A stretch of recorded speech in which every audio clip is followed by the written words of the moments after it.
First உட்கார்ந்த உடனே நல்ல ஒரு 90 டிகிரியில் ஒரு டிரைவர் சீட் கொடுத்துருக்காங்களா, நல்ல கம்ஃபர்டபுளாக இருக்குது. ஹெட்ரெஸ்ட்டை மட்டும் நான் மிஸ் பண்ணுறேன், லாங் டிரைவ்ஸில் யூஸ் ஆகும். அண்ட் 2 பேர் உட்கார்ற அளவுக்கு இன்னொரு சீட்டும் கொடுத்துருக்காங்க.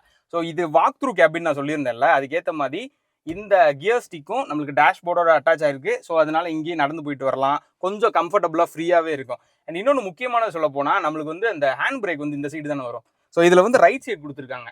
இதுக்கு இன்னொரு அட்வான்டேஜ் வந்து, நீங்கள் என்னைய மாதிரி ஹைட்டில் ஒரு நார்மல் ஹைட் இருந்தீங்க அப்படின்னா இதில் வந்து கொஞ்சம் படுத்து ரெஸ்ட் எடுக்க இது வந்து ரொம்ப யூஸ்ஃபுல்லாக இருக்கும். அண்ட் அதே மாதிரி இந்த டேஷ்போர்டில் என்னென்ன கொடுத்துருக்காங்க அப்படின்னா, நல்ல ஸ்பேஸ் நிறையாவே இருக்குது.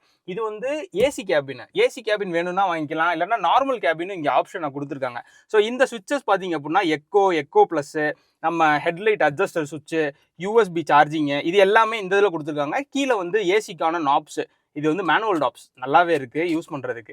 டாப் அண்ட் வேரியண்ட்ல பாத்தீங்க அப்படின்னா அடிஷனலா நம்மளுக்கு அதுல செட்டு வந்துச்சுல, இதுல செட்டு வராது, அதுக்கு பதிலாக இன்ஃபோடைன்மெண்ட் நம்மளுக்கு வந்துடும். ப்ளூடூத் கனெக்ட் பண்ணி பாட்டு கேட்கறதுக்கு இது எல்லாமே யூஸ் ஆகும்.